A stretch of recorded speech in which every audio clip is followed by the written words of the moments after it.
Graça e paz. Hoje nós vamos continuar falando sobre parábolas, né? E eu quero ler um texto que está aqui em Mateus 13, o verso 34 e 35, explicando por que Jesus falava por parábolas.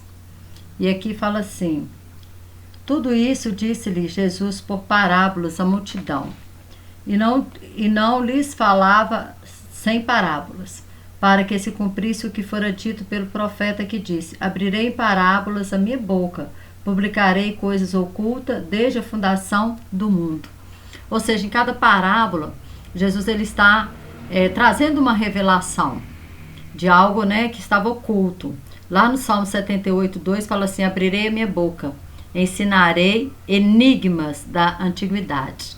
Então tem uma parábola, né, que tem em Mateus 20, que eu já até falei sobre ela, que é a parábola dos trabalhadores na vinha, né, que fala que o dono da vinha saiu de manhã e arrendou alguns trabalhadores, depois ao meio-dia, e depois no final do dia ele arrendou mais alguns para trabalhar, e esses últimos trabalharam só 1 hora. Então o que Jesus estava falando? Estava falando da história da humanidade, né? Por isso que enigmas desde a antiguidade.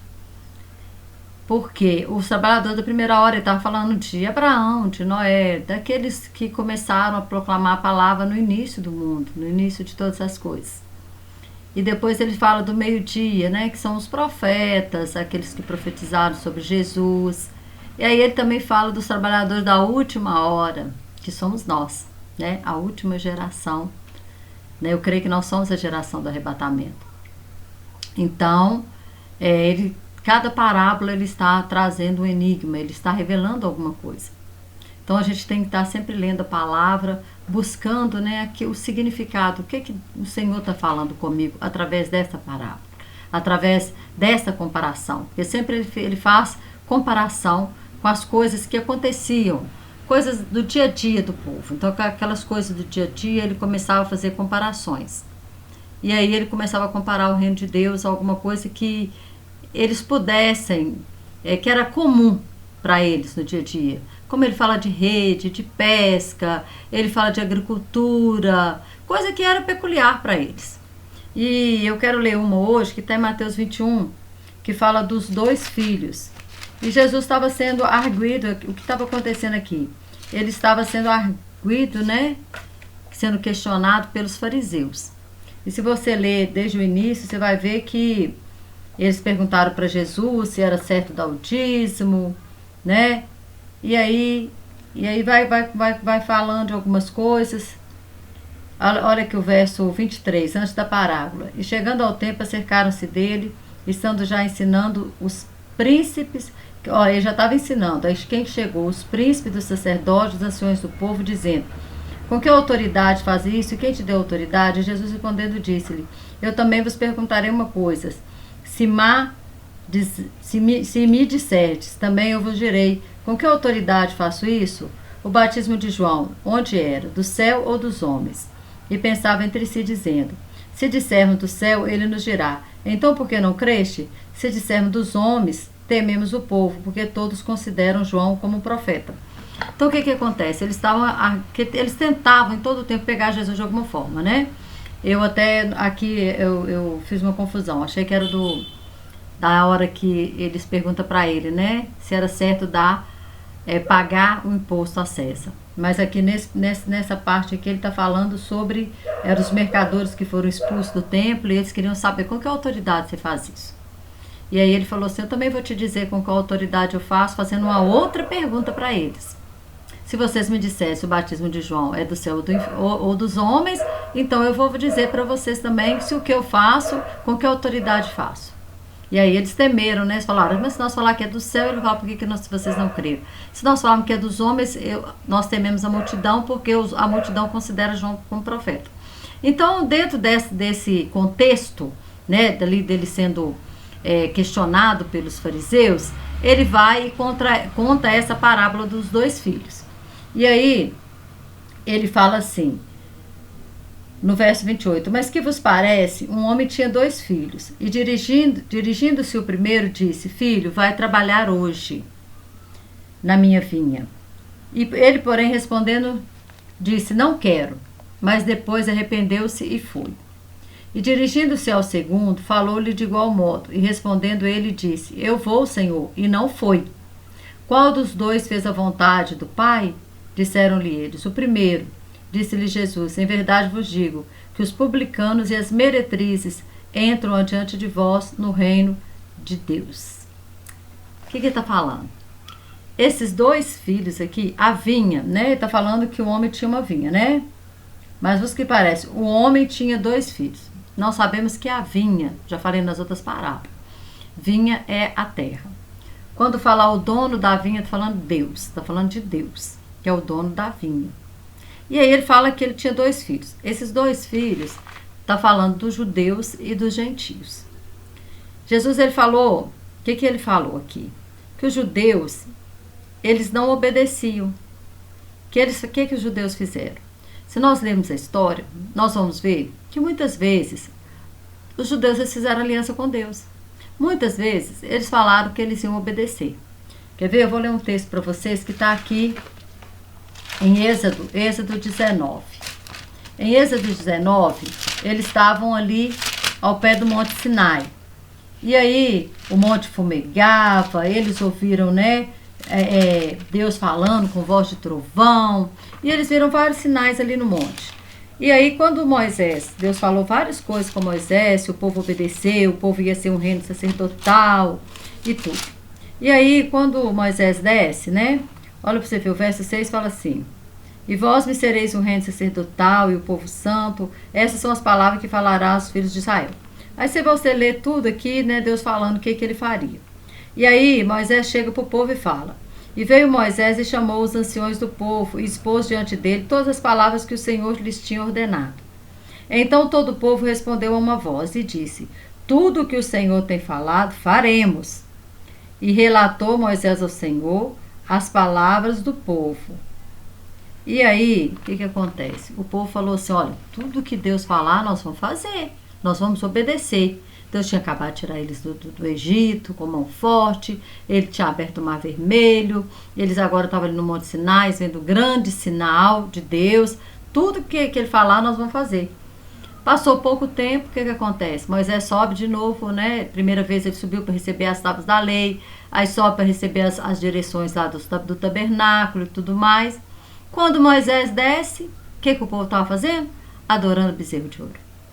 O povo fez um bezerro de ouro. Então, assim, o povo falava que ia obedecer, mas não obedecia. E assim foi várias vezes na nação de Israel. Se você ler o livro de Juízes, é o tempo inteiro o povo quebrando aliança com Deus. O povo estava em grande aflição, Deus levantava um libertador, o povo voltava para os caminhos do Senhor, parava de adorar os ídolos. Aí aquele juiz morria, passava um pouco, estava o povo lá adorando os ídolos, estava lá o povo de novo, na mesma situação, Deus permitia uma outra situação de calamidade vir sobre eles, uma outra opressão de outro povo, aí o povo começava a clamar de novo e falava que ia obedecer. E assim foram 300 anos, eles nesse ciclo de pecado, né, e buscar o Senhor e pecado, e Deus levantando um libertador, e assim foi. Mas o povo judeu só falava que obedecia. Eles faziam aliança com o Senhor e quebravam a aliança. Falava que ia obedecer e não obedecia. Então eles são esses filhos que falou assim: eu obedeço, eu vou, mas não foi. É o filho que falava: eu vou obedecer, mas não obedecia. E aí tem o povo gentio. Quem que era o gentio? O gentio, então, é um povo que para os judeus era pior que o publicano, era considerado como publicano, samaritano, um povo desprezível. Isso, gentio era um povo desprezível para os judeus. E aí o Senhor vai e fala para eles bem assim, ó, pois eles, né? O Senhor fala aqui no verso, peraí que eu saí de lá, do Mateus 21, deixa eu voltar aqui no Mateus 21. Aí Jesus fala para eles assim, Aí Jesus fala assim: qual dos dois fez a vontade do Pai? Disseram-lhe o primeiro. Disse-lhe Jesus: em verdade vos digo que os publicanos e as meretrizes entram diante de vós no reino de Deus. Porque João veio a vós no caminho da justiça e não creste, mas os publicanos e as meretrizes creram. Vós, porém, vendo isso, nem depois vos arrependestes para o crer. Então, o Senhor está dizendo, olha, os gentios, eles creram. Aquele povo que vocês acham que vocês são superiores a eles, os publicanos, as meretrizes, nós aí, quando nós olhamos para os gentios, nós vemos Cornélio se arrependendo, nós vemos a mulher samaritana se arrependendo e indo na cidade proclamar o evangelho e trazendo uma multidão para falar de Jesus, para conhecer Jesus, né, como ela havia conhecido. E aí nós podemos falar do centurião romano, da mulher, né, de Sírio Fenícia, a mulher lá cananeia, que Jesus fala com ela, né, que não tiraria o pão dos filhos para dar aos cachorrinhos, e ela se humilha ali diante de Deus. Então nós vemos quantos gentios que tiveram fé, que Jesus pôde falar assim, nem Israel se achou tanta fé. Então se achou nos gentios. Então, essa parábola está falando disso. Está falando do judeu que falou que ia obedecer e não obedeceu. E está falando daquele que falou que não ia obedecer, mas depois se arrependeu e obedeceu. Que são os gentios. Espero que você tenha entendido.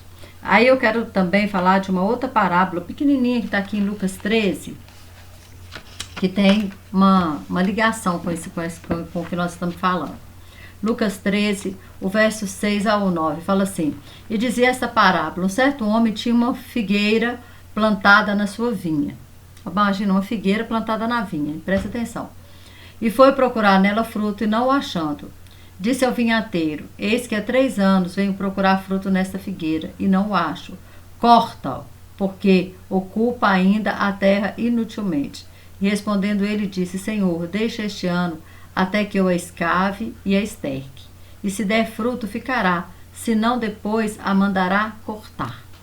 Ou seja, nós já vimos falar da vinha. Vinha era a terra, né? Vinha é o cenário que Deus preparou para colocar o homem. E a figueira, onde que a figueira aparece? Está falando que no meio dessa vinha tinha uma figueira. E a figueira, ela aparece, a primeira vez que ela aparece na Bíblia é lá no Éden, quando o homem pecou, e aí ele foi e percebeu que ele estava nu. Quando o homem pecou, ele perdeu o revestimento de Deus. Ele perdeu, né, a cobertura de Deus. E ele percebeu então que ele estava nu, que ele estava desprotegido. E aí o que ele fez? Ele pegou folhas de figueira para cobrir-se. Ou seja, o homem estava achando que ele por si só poderia resolver o seu problema. E aí entra, né, Deus e o primeiro sacrifício de inocente. Porque um inocente ali agora, né, um animal que não tinha pecado, que não tem culpa de nada, morreu para que Deus fizesse uma veste para o homem. Ali Deus já estava começando a fazer o prenúncio da vinda de Cristo. Porque nós sabemos que Cristo ele morreu, e lá em Isaías 61:10 fala que ele nos vestiu com vestes de salvação. E ali no Éden, Jesus então veste ele com folhas de figueira. Então a figueira estava representando aquilo que, o escape que o homem ele quer arrumar para si mesmo. O homem se achando independente de Deus. Não, eu mesmo vou tapar a minha vergonha. Eu mesmo vou encobrir o meu erro. Só que nós não encobrimos erros de Deus. Nós não tapamos a nossa vergonha de Deus. Porque Deus ele nos conhece por dentro e por fora. Ele conhece a intenção do nosso coração. E aí, nós vemos aqui o intercessor. Jesus vira, né? E ele fala assim: não, Senhor, deixa, né? Deixa que eu cuido dela mais um ano. Então aqui nós vemos aqui o pai e o filho. Aqui tem a imagem do pai como o dono da vinha e o viticultor, que é Jesus Cristo, que intercede por nós. E ele fala assim: mas 3 anos eu estou procurando fruto e eu não encontro. 3 anos está falando o quê? Do tempo antes da lei, está falando do tempo da lei e está falando também do tempo da graça. Jesus falou: deixa mais um ano, ou seja, me dá mais um tempo. É o tempo que nós vivemos hoje. Nós vemos esse tempo que Jesus pediu ao Pai: dá um tempo, dá mais um tempo, porque eu vou escavar, eu vou estercar, eu vou trabalhar nessa figueira. Eu vou trabalhar para que ela possa dar fruto. E o que o Senhor fala? O Senhor fala assim que Ele nos nomeou que ele não foste vós que me escolheste, mas eu escolhi a vós. João 15:16, para que vades e dê fruto e o vosso fruto permaneça, porque Deus está procurando em nós fruto. E aí, lá em João 15, Jesus também fala, né? Aí ele fala que ele é a videira verdadeira, que o Pai é o agricultor, que é o dono da videira. E que o ramo que estiver nele, se der fruto, o Pai limpa, para que dê mais fruto. Mas aquele que não dá fruto, corta e lança no fogo. Por que ficar na terra inutilmente? Por que ser estéril? Aqui, o que ele queria dizer é isso. Por que essa figueira ela é estéril? Por que ela não vai dar fruto? Se você é estéril, está ocupando a terra inutilmente. Então, o Senhor fala assim, eu vou escavar, vou estercar. Esterca é estrume. É algo que a gente pensa assim, que é inútil. Né? Não é não. O esterco ele serve para alguma coisa. O estrume serve. Sabe? E aqui eu vejo assim que esse estrume, essa escavação, são aqueles momentos difíceis que a gente passa na vida para a gente reconhecer que só Deus mesmo é que cuida de nós.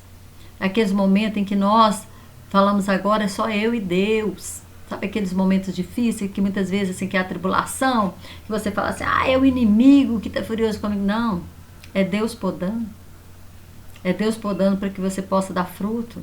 É Jesus escavando, é Jesus estercando, colocando adubo ali para que você possa frutificar. Então Jesus ele está intercedendo por nós.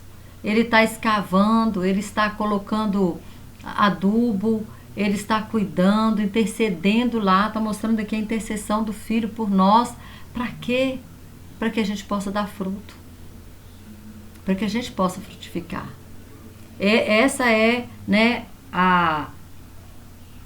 o cerne dessa parábola.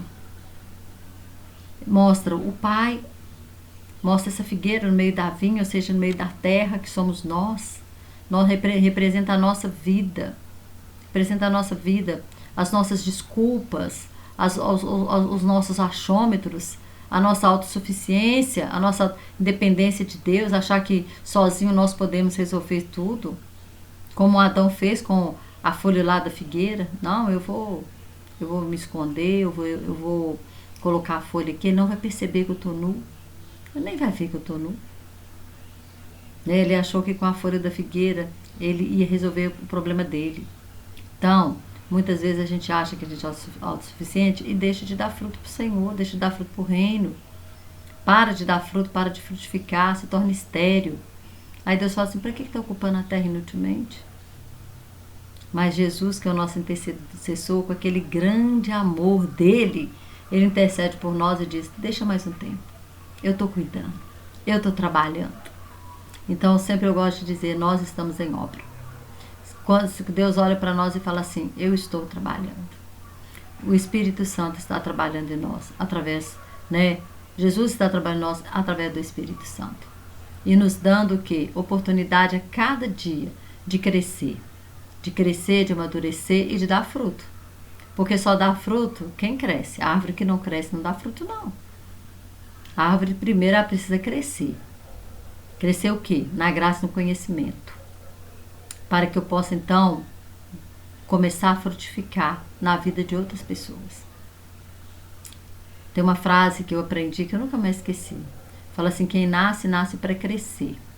Quem cresce, cresce para frutificar. E quem frutifica, frutifica para abençoar os outros. Porque você nunca vai ver uma árvore comendo do seu próprio fruto. Não é verdade? A árvore não come o seu fruto. A árvore é alimentada pelo adubo, pela escavação.